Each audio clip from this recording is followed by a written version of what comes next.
And Brian, are there any specific logistical things you want to discuss prior to starting?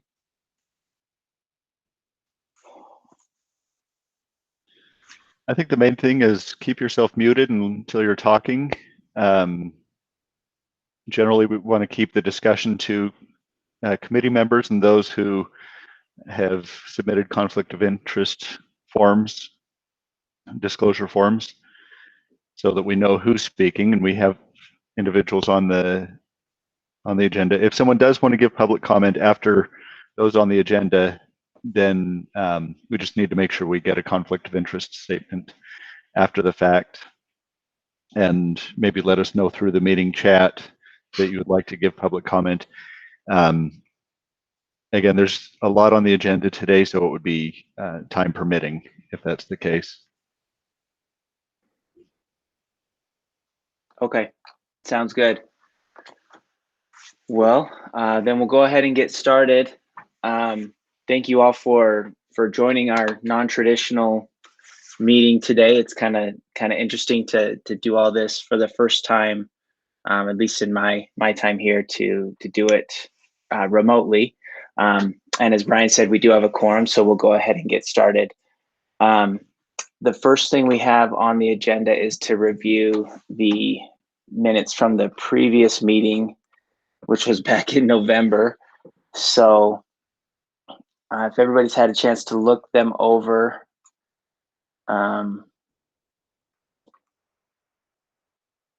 we can look at it, see if we want to approve those. I would like to propose, this is Dr. Siegfried. I'd like to propose changes to number 6 and number 9. My last name is spelled incorrectly. It should be Siegfried. Otherwise, the content is fine. Perfect. I would go ahead and second that. Let's see, when we vote today, we were looking at, sorry, let me grab my notes here.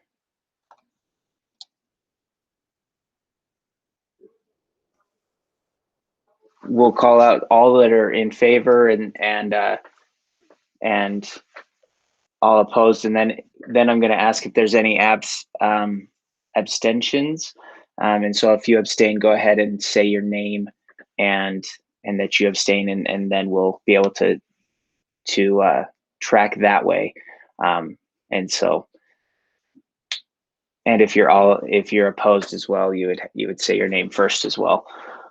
But all in favor of that change?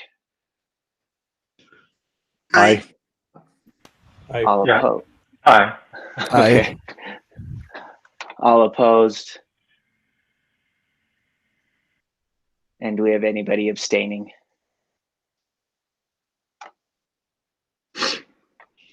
Perfect. So are we also so that's good for the meeting notes, I believe. Sorry, let me get back to my agenda here. We also have Brian has some some housekeeping from the updates to the PDL format. Go ahead, Brian. Yeah, so we've made some pretty significant changes to the format of the PDL. In the past, we've had the preferred drug list as well as some other reference documents. We've got an over-the-counter drug list, brand over generic list, drug criteria limits, and 3-month supply list. And we've done some work. Some of the technicians on our team have done some great work on this, and we've done some work to consolidate everything into a single document, and we just wanted to share that with you so you can see sort of what that will look like. We'll post a draft in June, and that'll be concurrent with the current format PDL. And then in July, we anticipate making this live for everybody. All right, can everybody see the the draft PDL that I have on the screen? Yeah. Okay. So instead of a side-by-side with preferred on the left and non-preferred on the right, we have it going vertically. And we have preferred drugs bolded and non-preferred a little bit lighter. And then we also have information about limits, if there's quantity limits or MME limits in the case of opioids. If there's a PA form required, we list which PA form should be used. So in the case of opioids, methadone has a separate PA form. If we require brand over generic, we call that out. And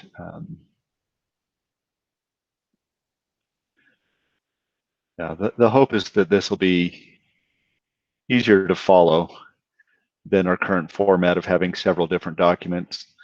We also have colors to differentiate between the PDL and some of the other things that are non-PDL drugs. So like here we have our over-the-counter drugs that aren't necessarily part of the preferred drug list per se, but they are part of this reference and we want them part of the same document. The brand over generic, there's some drugs that are not on the PDL but are brand required over generic, and so those are on this portion.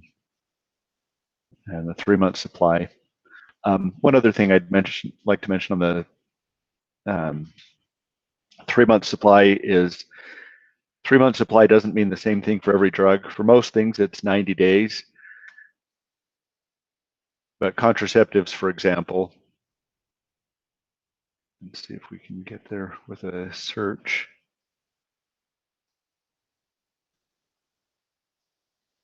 Contraceptives are typically 84, and in the case of extended cycle, 91 days.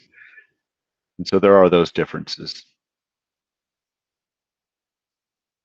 And are there any questions about the updated PDL format? All right. That's all I have there. That looks good. I'm excited to take a look at it a little bit more when it's posted. Yeah, we're excited. We hope it'll make things a little easier for providers as well as for our staff here. Sounds good. Well, thank you so much. We'll go ahead and move on to the DUR board update from Dr. Bhakta. Hey, everyone. So the DUR updates, we'd just like to give everyone some notice that we had a couple of safety edits or edits that became effective beginning of April last month. So it was gabapentin and pregabalin edits, and those were regarding the max dosing and then also concomitant use. We were trying to prevent that. The second edit that went into effect was an 85% refill tolerance for controlled substance across the board.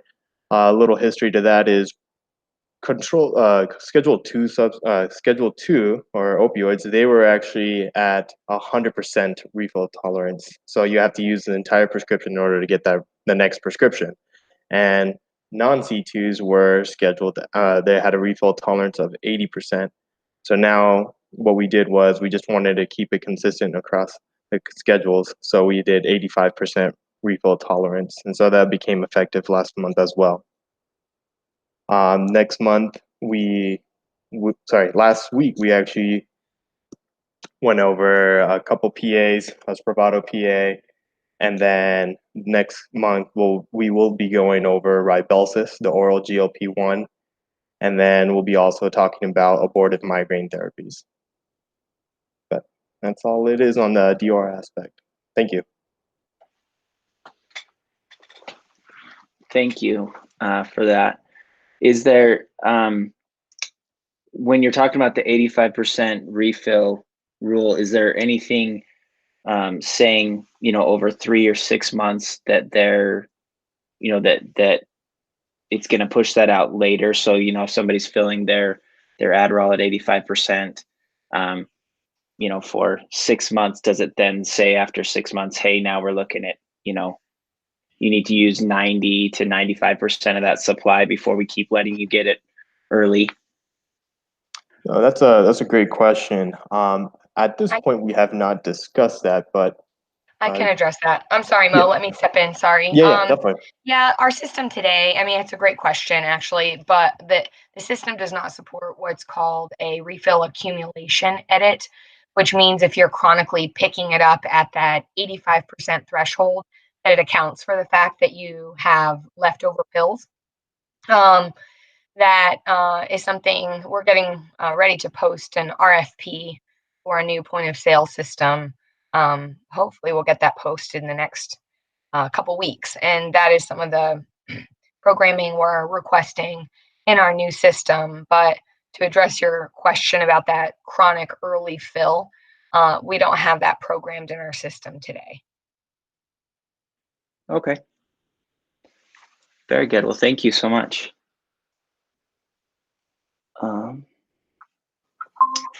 All right, so moving on. I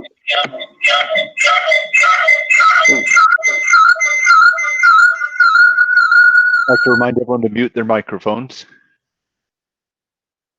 Thank you. All right, we're going to move on to our ACO update, kind of the reports on the methodologies for their preferred drug list. And we'll start with Healthy Choice with Dr. Ferguson, please. Can you hear me? Yeah. Okay, great. Sorry.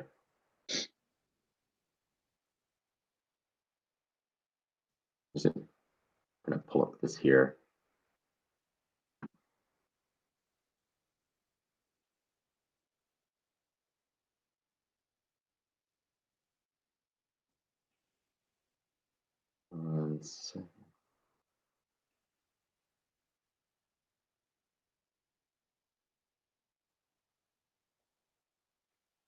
So this is our preferred drug list methodology.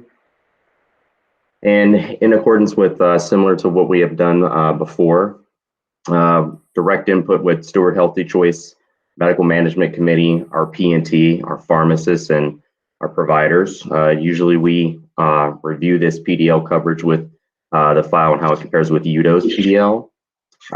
It contains the prescriptions of not only prescriptions, but also over-the-counter products, and we make sure we try to keep it update and make sure there's no non-FDA medications that are on the list or obsolete drugs. We definitely review new drugs within 120 days of being on the market. Therapy class reviews. We ensure that adequacy of the products are covered within our healthy U population, and our entire PDL is reviewed annually. And we meet quarterly, and we post everything on our Steward Health Choice Utah website, and particularly the utilization management criteria, our prior authorization criteria, and our step therapy document. So we make sure that whenever we're going through our P&T committee, we update this. And that's an example of it below when you go to our website. And then lastly, our clinical criteria for medications that require prior auths. We make sure that they're written by pharmacists, physicians. We compare it with current lit practice guidelines, medical specialists, and more so, our pharmacy PA criteria is reviewed by the P&T committee quarterly as well to see if there need to be any changes. And we actually are doing some fairly frequent updates now that we do prior to the committee, but we always go to the committee for approval before anything is put out on the website or changes put out to the providers. And medications not included on our PDL require a PA. So once again, prior auth is used for direct drug therapy to maintain clinical and cost effectiveness of all the products that are part of our PDL. And lastly, just to reiterate again, the role of our Steward Health Choice P&T committee, it's got, obviously I'm involved in it. It's multidisciplinary input to the review process, and it promotes clinically appropriate drug use. And our voting members right now, we have 2 internists, 2 community pharmacists, and myself. And we use this to determine which drugs are going to be most effective and also save in cost for our plan. Are there any questions?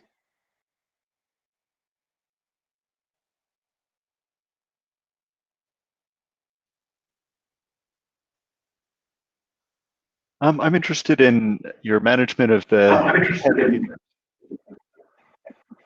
Say again. See, someone else was speaking. Did you say management of hepatitis treatment? Yeah, I'm interested in your hepatitis C requirements, and Yeah, if that, so if you refer to the fee for service PA criteria, or if you just have your own criteria, how do you guys do that? So the criteria that we use, I wish I could bring it up right now. So it's managed, so we use Helping Hands Pharmacy, and our criteria that we use, I believe it's our own. We've done some slight adjustments, but it generally requires one to have had 12-week and 24-week viral testing after treatment. You have to type the Hep C. Our first choice drug is Mavorite. That one has to trial first. It must be managed by hepatologists or gastroenterologists, UDS screening, contract signed with the prescribing provider, showing that they're going to comply with therapy and know the risks and benefits of completing it, and also a substance abuse avoidance clause. So I'd have to go and ask my pharmacist exactly, but I believe that's what we have pulled together, but we may be basing that off of UDOS.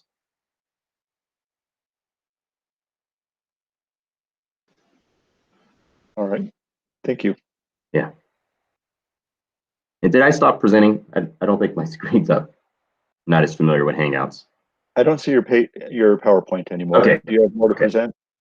No, I don't right now. Any other questions? I hope that, did that answer your question? Kind of? Yeah, I think so. Okay. Thank you.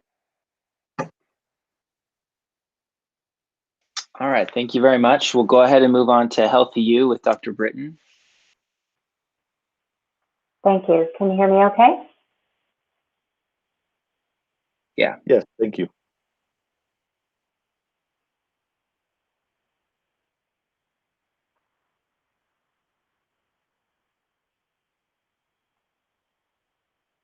All right, can you see my screen? Yes. Great, thank you. All right, thank you, everybody. I hope everybody's safe and well in these unusual times. I appreciate the opportunity to present for Healthy You. Our Healthy You formulary or preferred drug list is available online to providers and members. It's posted real time on our website. We have it in 2 different formats, searchable and PDF, so that a member or provider could print, but we also would supply a print version upon request. The basic formulary design is structured after the therapeutic categories of the state preferred drug list. We are compliant with the ACA section 1557 regarding discrimination. And our tiering structure is such that it's very simple. It's preferred, non-preferred, not covered, which is where it's not covered by the state, and then carved out to the state. We have a University of Utah Health Plans Pharmacy and Therapeutics Committee that's responsible for developing, managing, updating, and administering the formulary. We meet at least quarterly, usually 5 times a year, and the membership includes both university and community physicians from primary care, specialty, pharmacists, as well as nurses. The committee makes formulary decisions based on safety and efficacy according to the most current clinical trials, treatment guidelines, pharmacoeconomic studies, as well as FDA-approved prescribing information, safety data, utilization data, and other outcomes data. All of the evidence that we use is, of course, evidence-based, peer-reviewed, and relevant to clinical practice. We make a reasonable effort to review new FDA-approved drugs or new indications within 90 days to market, and a decision for coverage within 180 days. Those are, of course, the extremes, and we tend to do that much more quickly. We review each therapeutic category at least annually, and we have a very dynamic formulary that's continuously revised so that members have access to the latest drugs available on the market. New drugs, doses, dose forms, and indication are reviewed weekly. The PDL Plus file is consulted before determining coverage for managed Medicaid. Any significant or negative formulary changes are communicated to members as per the contractual timeframes, and then also to the providers via our provider relations newsletter. We have drug utilization review processes and protocols that are administered by our DUR board. This board reports up to the P&T committee, and they authorize or approve all of our criteria for prior authorization, step therapy, and quantity limits. Prior authorization is used to manage drugs that are high risk, high dollar, or also non-preferred. And criteria, prior auth criteria are based on medical necessity, evidence-based medicine, and pharmacoeconomics as well. Those are all reviewed and approved by the P&T committee. They're also renewed every year, so they're all reviewed on an annual basis.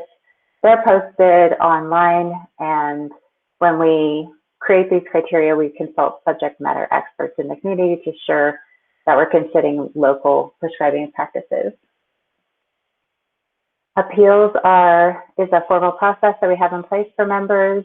Denial letters provide the information, and members have access to all Medicaid fee-for-service covered drugs through this process. And that's all I have. Any questions?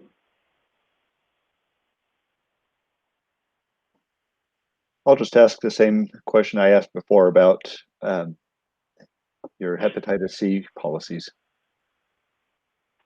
Yes, our hepatitis C policy has evolved like most others over the years as we have had access to newer drugs, more competitive pricing. So we have been able to relax our criteria. It's based on the most current guidelines. We require testing, of course, evidence of the hepatitis C infection. We require hepatologists or similar to be consulted. We have preferred medications, the authorized generics, as well as MAVRAT. And I'm trying to recall all that we have.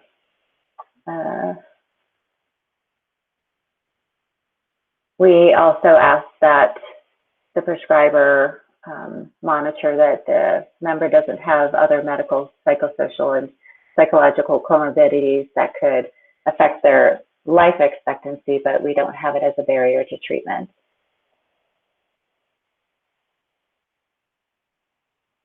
Do you have any other questions about that? I think that's everything. Thank you. Thank you. All right, moving on to Molina, we have an agenda change. It looks like we'll have Heidi Goodrich presenting for Molina. So go ahead.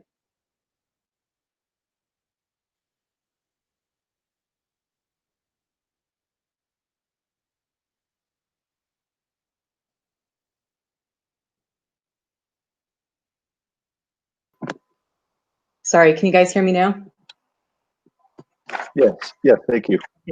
Perfect, thank you. So my name is Heidi Goodrich. I'm the pharmacist manager for Molina Medicaid.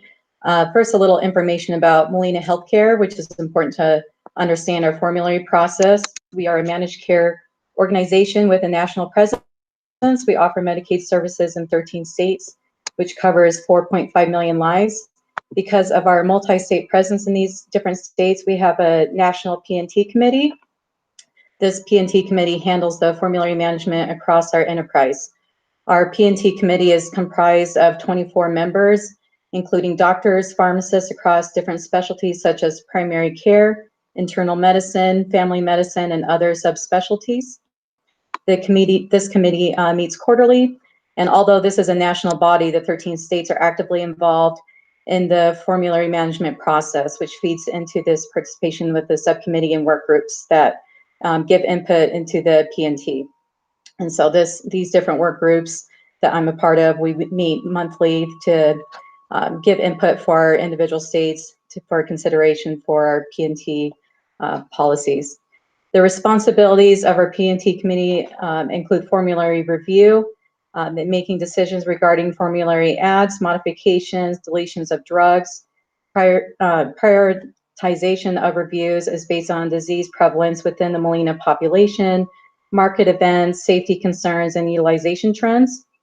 It also includes drug utilization review, develop and maintain policies and procedures for all national programs. The local team develops and maintains PMPs that are used within Utah only. They develop, review, and update managed care rules for pharmaceutical management, including PA criteria, step therapy requirements, and the exception consideration processes. These formulary decisions are based on many factors such as FDA-approved indications, efficacy. These formulary drugs must show comparable efficacy to non-formulary drugs, reported adverse events, patient monitoring guidelines, dosing requirements, comparison to other agents for step therapy, practice standards and national guidelines, safety, as well as potential for off-label use. Were there any questions?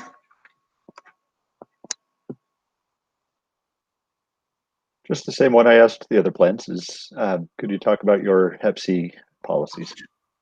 Sure.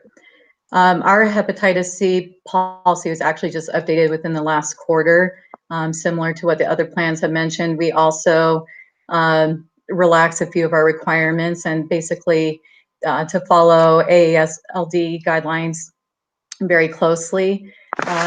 Some of the criteria that we ask for includes hepatitis B HIV status, assessing for liver functions such as Child-Pugh score or cirrhosis.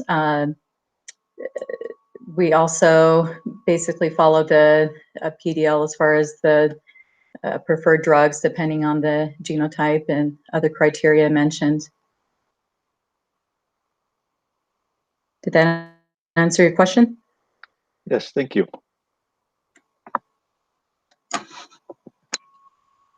All right, thank you very much. And finally, we have Select Health with Dr. Cody Ball. And good morning. As said, I'm Cody Ball with Select Health. Select Health is a not-for-profit organization, and it's part of an integrated system with Intermountain Healthcare.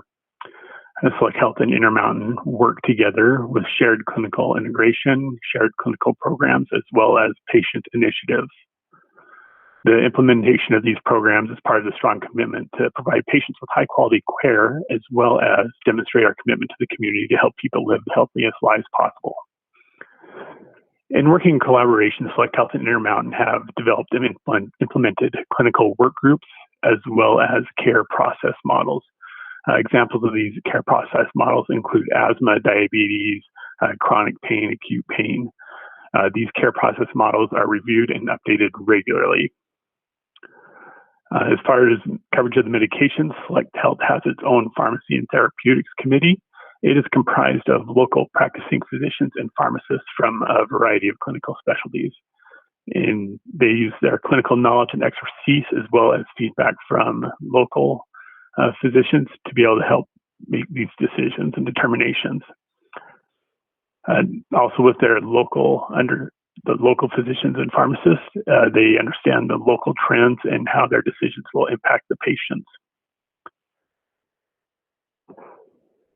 Select Health does cover all the medications listed on the PDL Plus file from the state.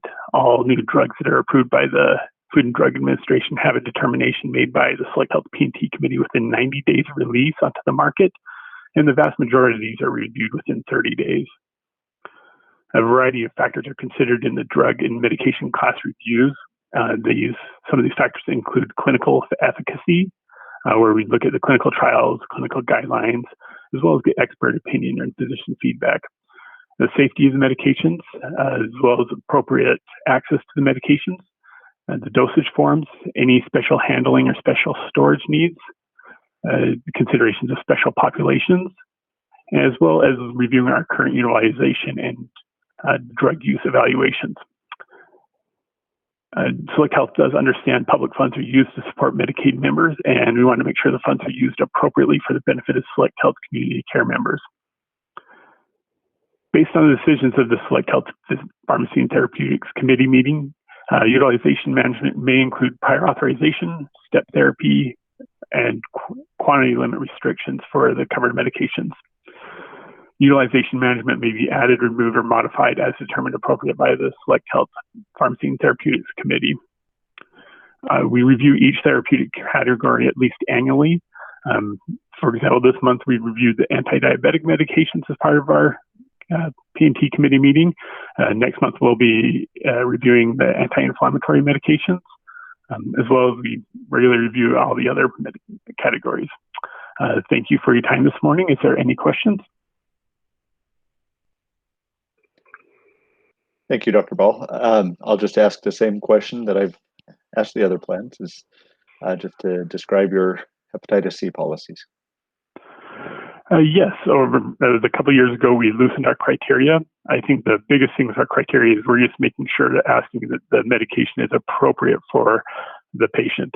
For example, we maybe ask for the Child-Pugh class score, but that's to make sure that the medication is appropriate for the level or stage of the fibrosis that the member may have, as well as if they've been previously treated. So those questions are mainly just informational to make sure that the treatment is appropriate for the member. All right, thank you.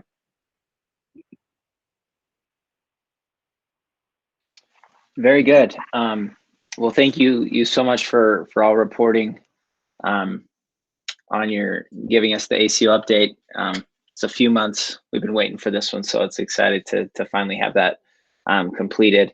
Give you guys an opportunity to share with us. We'll go ahead and move on to our review for this month or this meeting. And we're going to be going over the cystic fibrosis gene therapies from Dr. Heath. So go ahead, please.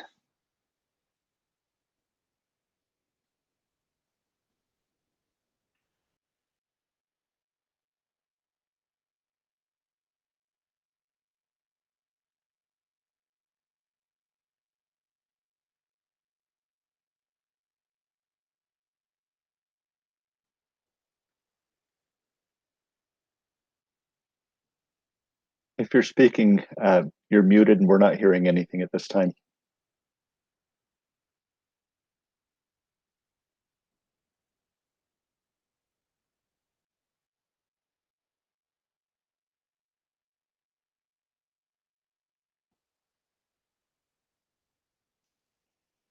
Looks like her microphone is not working.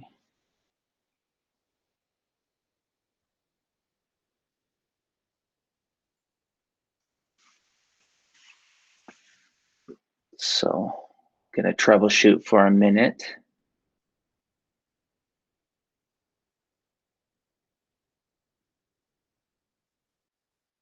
While we're waiting for that for her to resolve that issue, I'd like to remind everyone that has called in,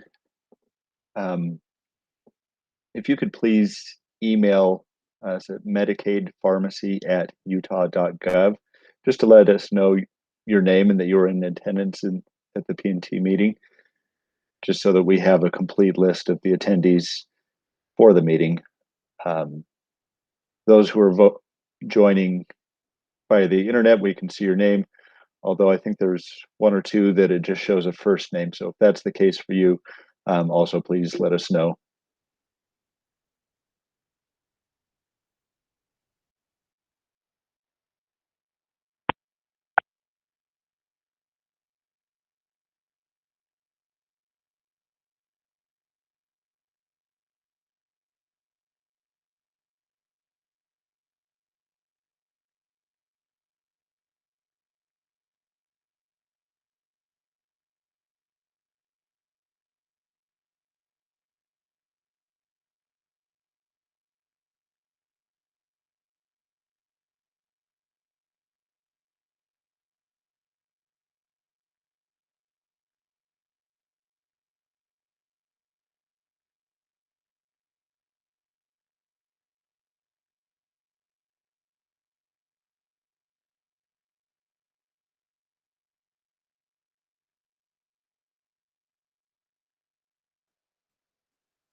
Hello, this is Lauren. Can everyone hear me?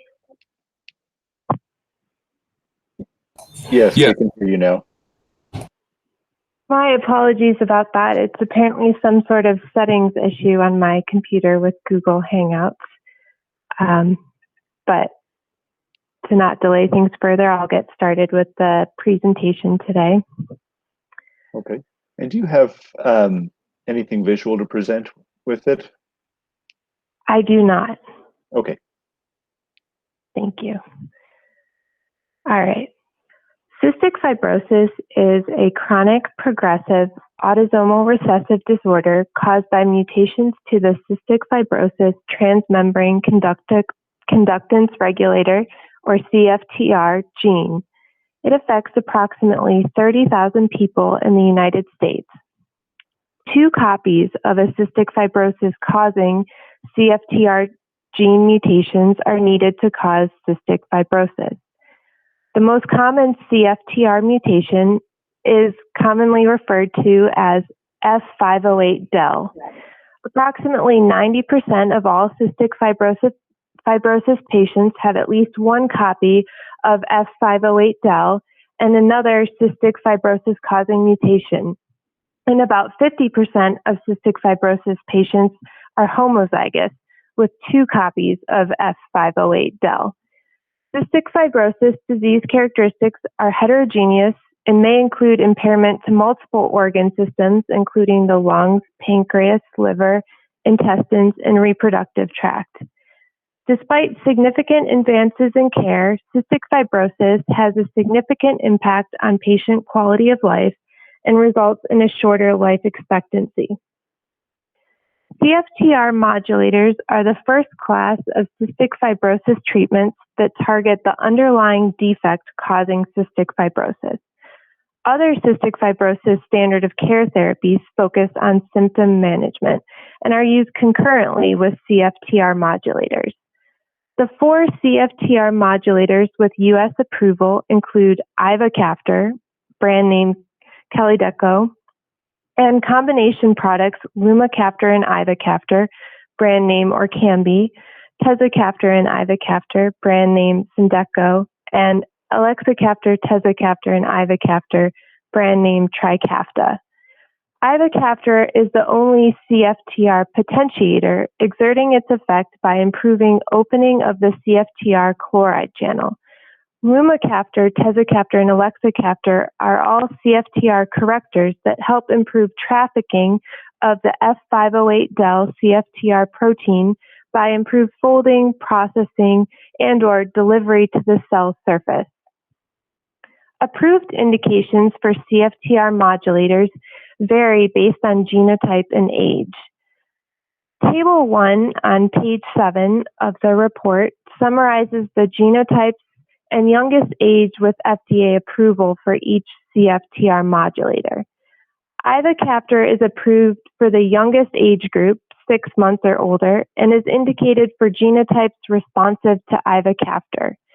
Lumacaftor ivacaftor is approved for those 2 years of age or older among individuals who are F508del homozygotes.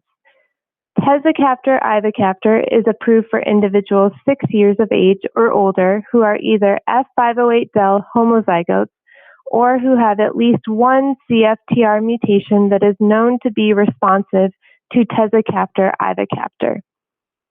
Elexacaftor tezacaftor ivacaftor is approved for patients 12 years of age or older who have at least one copy of F508del, regardless of the second CF causing CFTR mutation. Table 2 on pages 8 and 9 of the report summarizes preparations and dosing recommendations for CFTR modulators. All CFTR modulators are available as oral formulations and are administered every 12 hours. Both ivacaftor and lumacaftor ivacaftor are available as tablets and oral granule unit dose packets. Tezacaftor ivacaftor and elexacaftor tezacaftor ivacaftor are available only as tablets. The CFTR modulators undergo extensive hepatic metabolism and require dose adjustments with moderate to severe hepatic impairment. tezacaftor, ivacaftor should not be used among patients with severe hepatic impairment. Dose reductions are also recommended when the products are administered with moderate or strong CYP3A inhibitors. Lumacaftor is an inducer of CYP3A, which may result in additional drug interactions with sensitive CYP3A substrates. Regarding clinical practice guidelines for use of CFTR modulators, recommendations are only provided for ivacaftor and lumacaftor ivacaftor since guidelines were published prior to approval of newer agents. The guidelines also do not reflect more recent evidence, including expanded age groups with FDA approval. Recommendations are summarized in Table 4 on pages 16 to 18 of the report. Overall, most guidelines recommend treatment with ivacaftor or lumacaftor ivacaftor among the age groups and genotypes with available evidence for safety and efficacy at the time of the guideline creation. The 2018 Cystic Fibrosis Foundation guidelines for CFTR modulator therapy provides recommendations based on the CFTR mutation, age, and pulmonary function. The Cystic Fibrosis Foundation guideline conditionally recommends against use of ivacaftor for CF populations with an R117H mutation, ages 0 to 5 years old, or 6 to 17 years old, with a percent predicted forced expiratory volume in 1 second of greater than 90% due to low or very low certainty clinical trial evidence suggesting a decline in the percent predicted FEV1 among children 6 to 11 years old with limited pulmonary disease. This report aimed to provide head-to-head efficacy and safety comparisons among the CFTR modulators from systematic reviews and randomized controlled trials. Limited direct comparative efficacy data is available for tezacaftor ivacaftor compared to ivacaftor, and tezacaftor ivacaftor compared to elexacaftor tezacaftor ivacaftor in selected populations. Pages 28 and 29 of the report summarize the direct comparative efficacy evidence. 2 randomized controlled trials compared ivacaftor to tezacaftor ivacaftor in patients 12 years or older who were F508del heterozygotes with either a residual function mutation or the specific gating mutation G551D. In the F508del residual function trial, tezacaftor ivacaftor significantly improved the mean absolute difference in change in percent predicted FEV1 by about 1 to 3% compared to ivacaftor after 4 to 8 weeks of treatment. There was not an improvement in respiratory symptom-related quality of life. The study was limited by the short duration and crossover design, which increases the risk of bias due to possible carryover effects. In another small RCT among patients with a second gating mutation, there was not a statistically significant improvement in pulmonary outcomes or respiratory-related quality of life. However, this study was not powered to assess these outcomes. 2 randomized controlled trials compared elexacaftor tezacaftor ivacaftor to tezacaftor ivacaftor among F508del homozygotes patients 12 years of age and older, or in patients 18 years of those 12 years and older. Treatment with elexacaftor tezacaftor ivacaftor. Could you go back just a little? You cut out for a second. Oh, my apologies. Thank you. I'll restart with the 2 trials that compared elexacaftor tezacaftor ivacaftor. Thank you.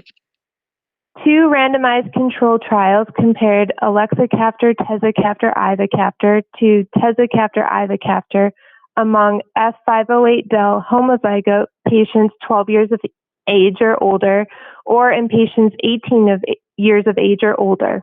In the larger phase 3 clinical trial of those 12 years of age or older, treatment with elexacaftor tezacaftor ivacaftor resulted in a significant improvement over tezacaftor ivacaftor at 4 weeks, with a mean absolute difference in change in pulmonary function, that is, the percent predicted FEV1, of about 10%.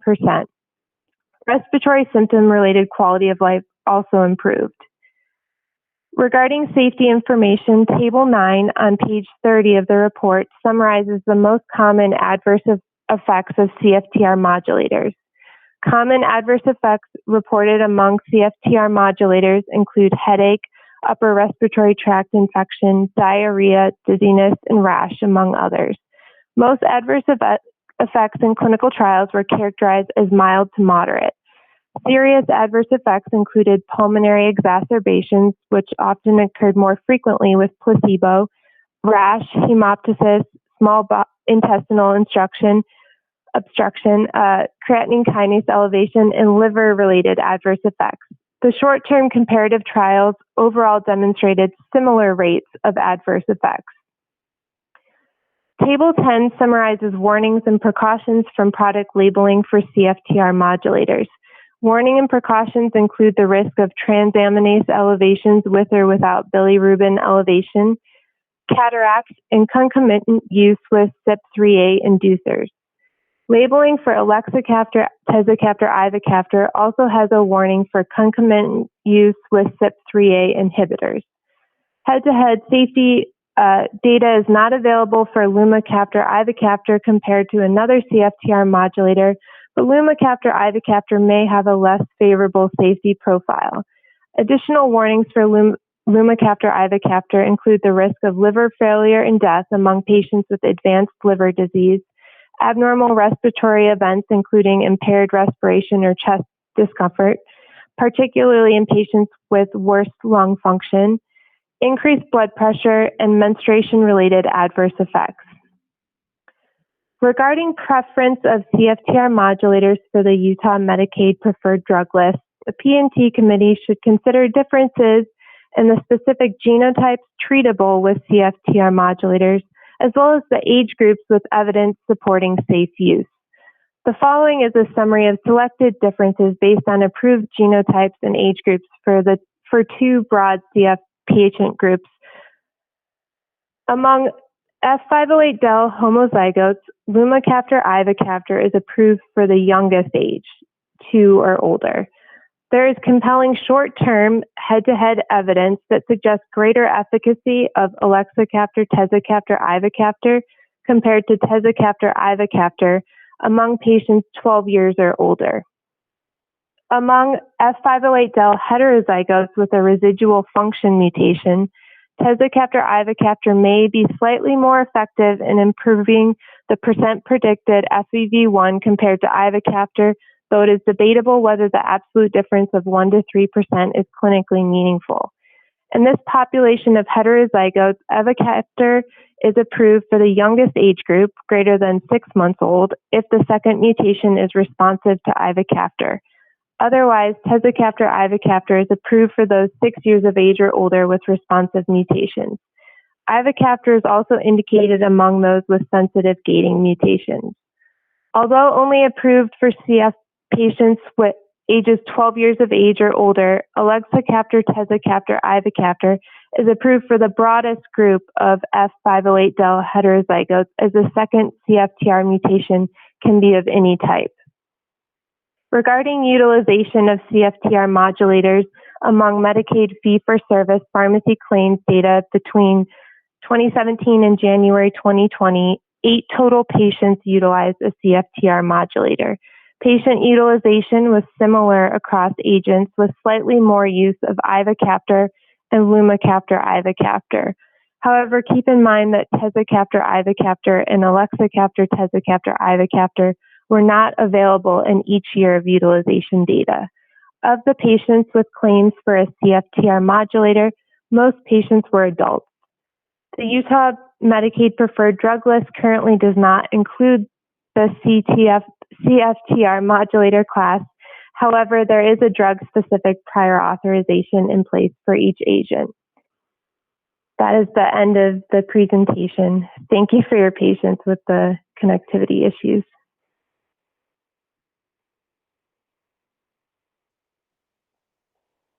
Thank you.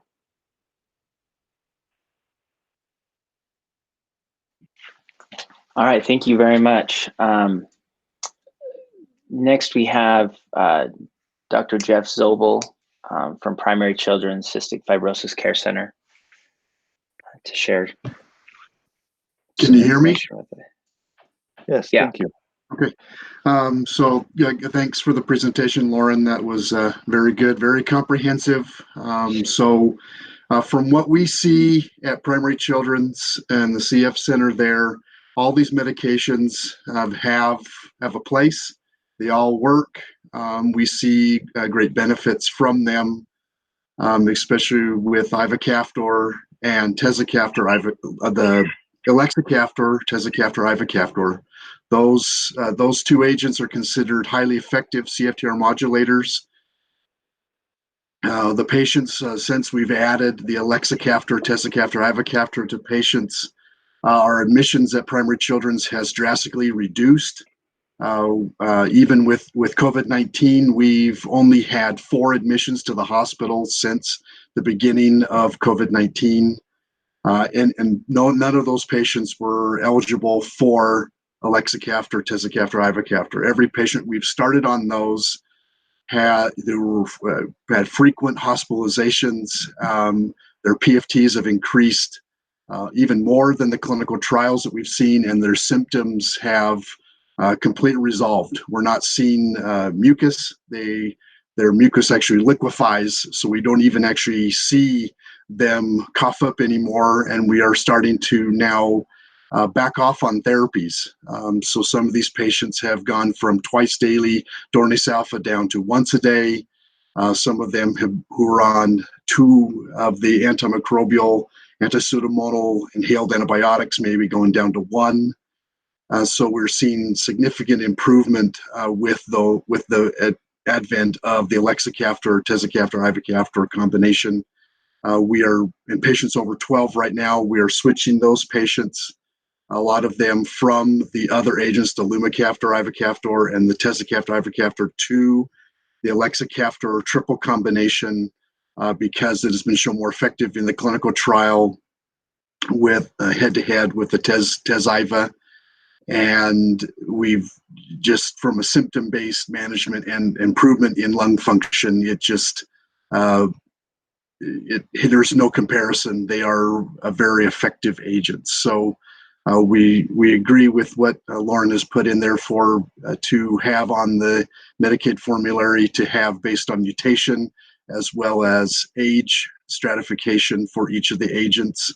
In the adult population, tezacaftor, the elexacaftor, tezacaftor, ivacaftor is available for all those patients, but from the pediatric population, we still need the lumacaftor, ivacaftor for the 2 to 5 because there is no other medications available for the homozygote delta 5 population.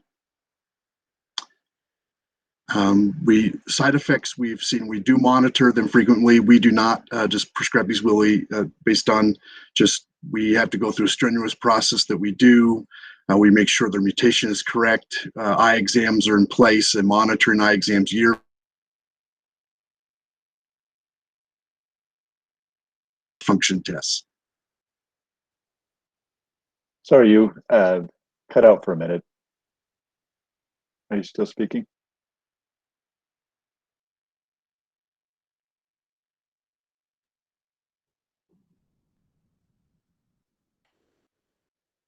Can you hear me now?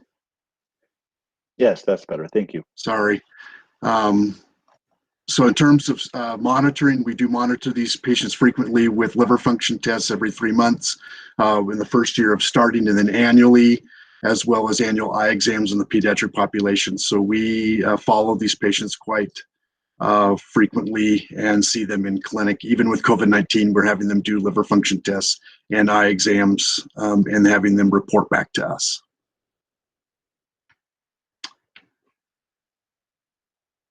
Now entertain any questions at this time.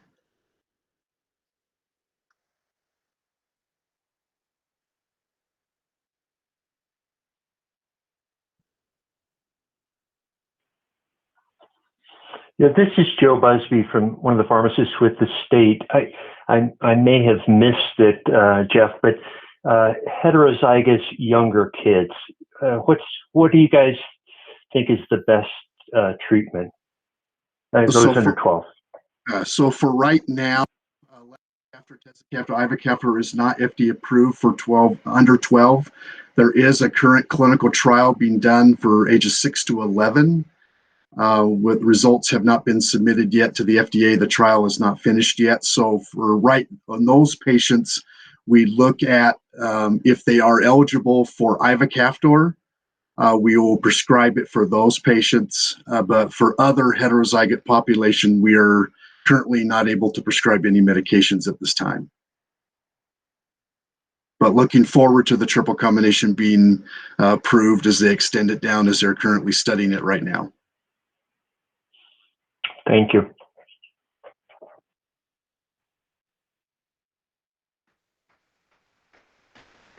And at the adult center, they've seen a dramatic reduction in their hospitalizations as well. And patients who may have been possible liver transplantation patients, they've actually improved their lung functions and quality of life, and their hospitalizations are going down quite as well because of the introduction of the triple combination.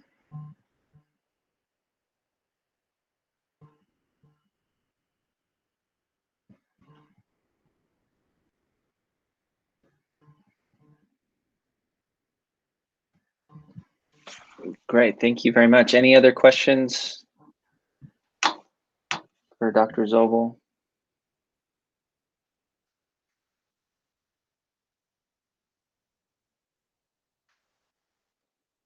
Very good. Well, thank you very much. Dr. Zobel, are you going to be around on the call for a little bit? Yes, longer, I will be on the call. Yes, I will be. Just in case something else comes up. No problem. I will be. No problem. Great, thank you. And so moving to Lisa Allen from Vertex. Good morning. Can you hear me okay? Yes. Okay, good. Thank you. As our host said, I'm Lisa Allen with Medical Affairs at Vertex Pharmaceuticals. I'm grateful for the opportunity to provide public testimony on behalf of the CFTR modulators for treatment of indicated patients with cystic fibrosis. Trikafta, or elexacaftor, tezacaftor, ivacaftor, is the most recently approved CFTR modulator, a triple combination therapy for patients with CF 12 years and older who have at least one of the F508del CFTR gene mutations. Trikafta and all the CFTR modulators work by targeting the underlying cause of CF, which is a defect in the CFTR protein. The objectives of CF care include preserving lung function, optimizing nutritional status, and overall improvement of respiratory manifestations, including pulmonary exacerbations. FDA approval of Trikafta was based on a clinical program that enrolled over 500 patients with cystic fibrosis and studied endpoints in line with these CF care objectives. The phase 3 trials enrolled patients 12 years of age and older with either an F508del mutation and another specific mutation, or those that were homozygous for the F508del mutation. Both studies met their primary endpoint of an absolute change from baseline at week 4 in lung function, as measured by the % predicted FEV1, which was sustained through week 24. In addition, both studies showed significant improvements in all key secondary endpoints, including reduction of sweat chloride levels and clinically meaningful increases in the validated CF-specific respiratory patient-reported outcome tool, the CFQR. Patients treated with Trikafta in Trial 1 also experienced a significant increase in BMI and had a 63% reduction in the number of pulmonary exacerbations. The complete list of warnings and precautions associated with Trikafta can be found in the full US prescribing information. And both of these pivotal trials have been published. Trial 1 in the New England Journal of Medicine and Trial 2 in the Lancet Respiratory Medicine. There are still patients with CF who are currently eligible for Kalydeco or Orkambi and Symdeko that are not eligible for Trikafta based on genotype and or age. The warnings and precautions associated with Kalydeco, Symdeko, and Orkambi have been shared with this committee previously. They are contained in the USPIs and include important information on liver function elevations, drug interactions, and screening for cataracts. Based on the totality of the evidence presented here today, I respectfully ask the committee to allow access to TRIKAFTA and all CFTR modulators in accordance with their FDA-approved indications. Thank you for your time, and I'm happy to answer any questions that you might have. Thank you.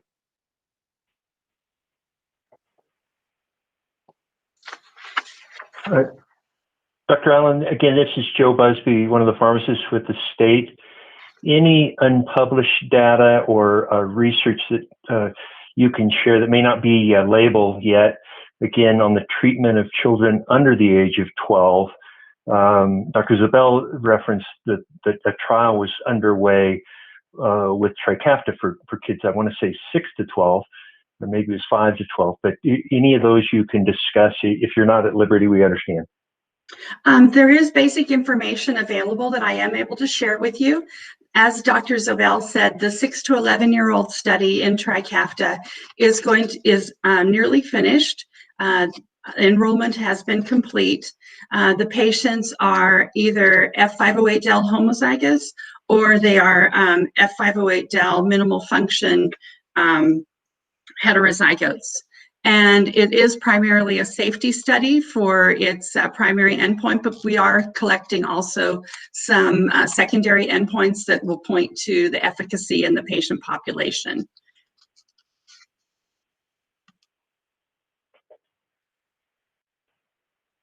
Thank you. You're welcome.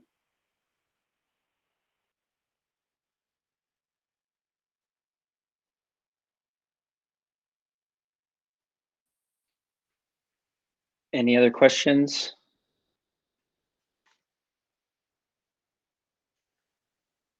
Well, very good, Lisa. Thank you so much. So we'll go ahead and move on to our discussion of these products. Does anyone have any anything they'd like to talk about or bring up regarding decision making?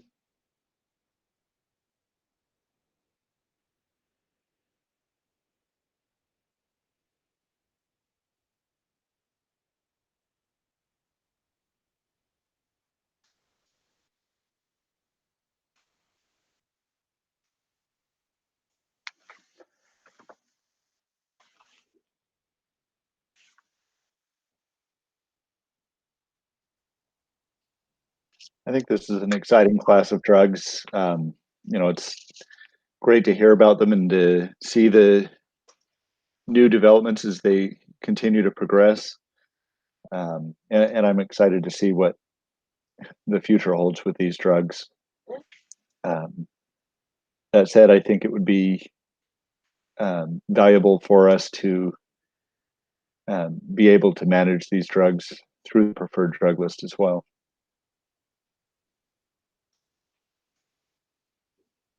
Very good. I just was going to comment that I feel like they should be on the PDL as well. I agree with Brian. I think the only question really is how we, clearly there are some efficacy differences, but as you move to the triple therapy where they are more effective, and so I don't know what kind of definitions we need to put around mutations and ages, and yet give ourselves the flexibility to adapt to changing data. That clearly is going to be happening soon. I think that's the only thing that really makes this at all complicated. Well, and I think as you mentioned, like you said, the triple therapy does appear to have superior efficacy over single or dual therapy, and perhaps other triple agents will come out in the future. We don't know, but I mean that may be a good starting place, is to state that triple therapy is superior to mono or dual therapy. in terms of efficacy. Yeah, it's just that efficacy at that older age group. Mm-hmm. Dr. Shah, you listen to Dr. Zabel talk about the triple therapy, reduced admissions, better lung function, lower antibiotic use. Wow, why would we not, barring other data, or as we wait for other data, why would we not suggest that all kids, CF patients be put on the triple therapy if there are so many benefits beyond just, drug to drug? Yeah, totally. It's obviously we're waiting on the safety data. That's right. That's the issue. But you're right. I mean, it's important that we do the studies to prove that they're safe. But I mean, the efficacy certainly be surprised because the pathophysiology really isn't any different.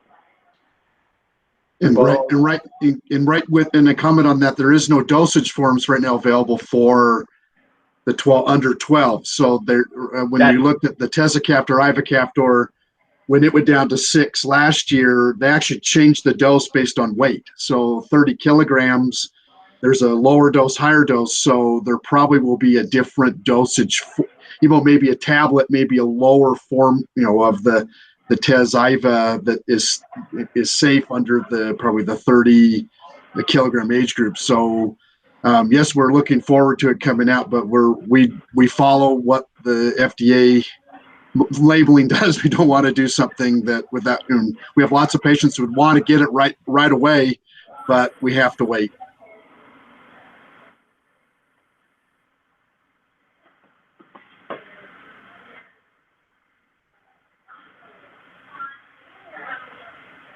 That's a good point. Thank you.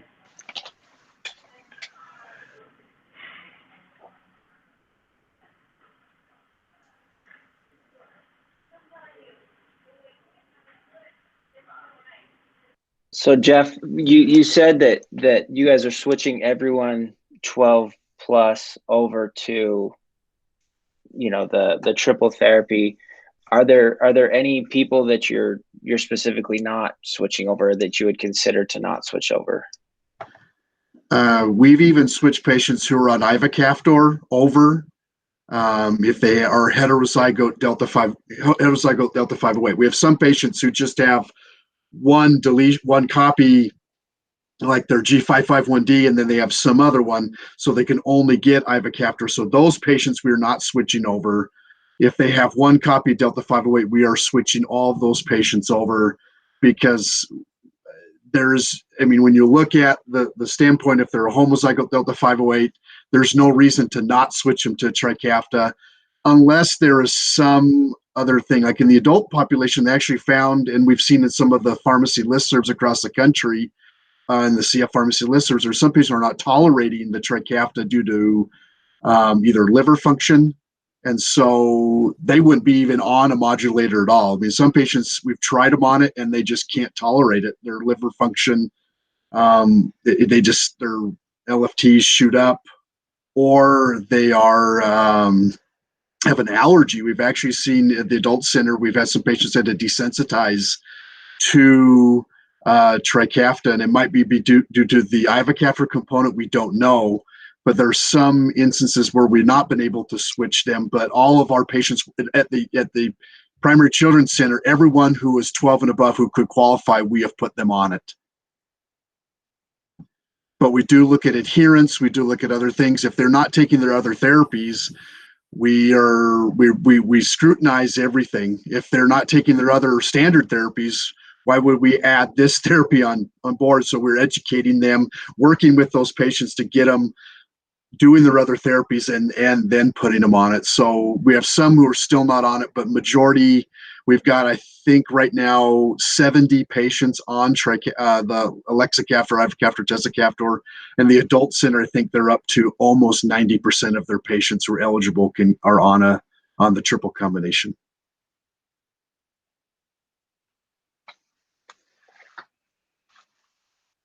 Very good.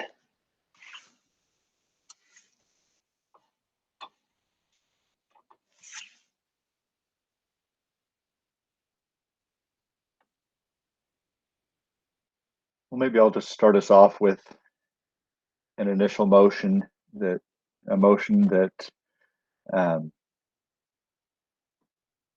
triple therapy is superior in efficacy to mono or dual therapy for the purposes of the preferred drug list.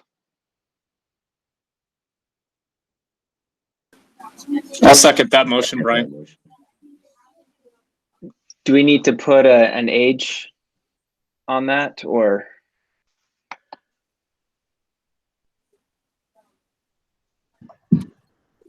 My take would be that Brian's motion is valid, and that maybe we can separately just kind of highlight that we are waiting on safety data and appropriate dosage forms for younger ages. All right.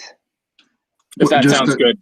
Just to think, would you want to put in there like the mutation, like if they don't qualify for the triple, even though they're adult, they only qualify for ivacaftor? Could you put in there just to make sure that the mutations are met? Because if you do that, then all of a sudden you're going to have a question. Well, they only could qualify for ivacaftor. They can't go to the triple. So maybe also put a mutation, in there as well, just so they're making sure you're following by mutation, because that's how we prescribe it, is based on mutation, to make sure they actually do qualify for the medication. What if we added the qualifier for indicated mutations? Yeah, is that sufficient that the DUR board can then, work with that and kind of identify by mutation? I think so. Because I usually on the prior authorization, they will ask for their mutations, and we will put that on there so they meet the right mutation. That's usually how we will do the prior authorizations, and I think it's on the prior authorization form.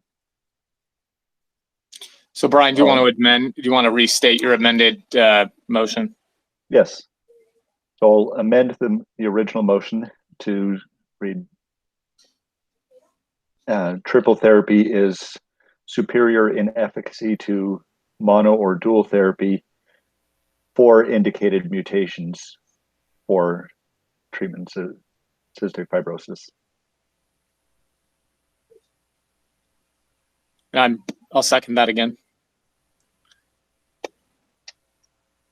All right, and all in favor of that? Aye. Aye. Aye. Any opposed? Do any abstain? Okay, very good.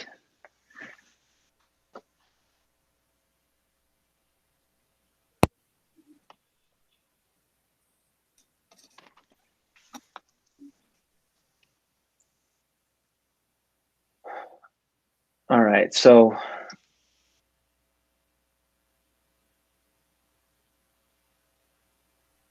I think we just need a second motion about, I guess I hadn't thought this through, but I'd motion that we,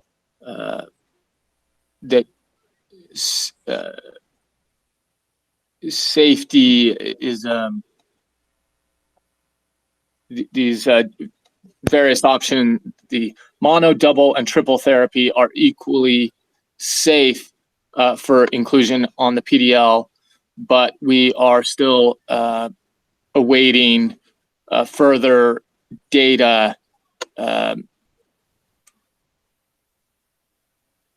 and appropriate dosage forms for some ages, or remind me what the age cutoff is. It's right now it's 12 and above for elexacaftor, the triple, and then they go down and they go 12 and above, 6 to 11, and then 2 to 5. Yeah. Right now 6 to 11 is the tezacaftor, ivacaftor, and is 6 to 11, and then the lumacaftor, ivacaftor goes 2 to 5, 6 to 11, and then 12 and above. They have different dosage forms for each of those. is that too general, Brian, or do we need to specify each age and each drug? My preference is generally to be broader so that we can adapt to new data as it comes in. So then I think I would stick with kind of the original, something similar to what I said the first time, where the dosage forms or the mono, double, and triple therapy are equally safe for inclusion on the PDL, yet recognizing that we are awaiting further data on ages under 12 for the more efficacious therapies. I think that sounds reasonable. I would second that motion. All right. All in approval? Aye. Any opposed? And any abstain? Very good. Do we think any other motions would be needed at this time?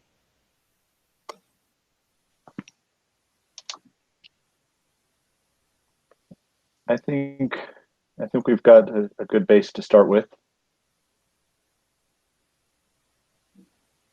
Okay. All right, then we'll go ahead and move on, or finish up here. Looks like, Brian, are we still on target for our next meeting being in next month?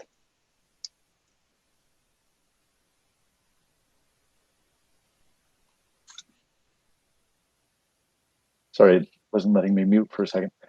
Yes, and we'll continue to meet in the online format until we know more. So yeah, we are on track to meet next month. We'll be discussing abortive treatments for migraines with a focus on some of the newer agents. Okay. Well, very good. Then I'll go ahead and motion to adjourn. I'll second. All right. And all in favor? Aye. Aye. And any opposed?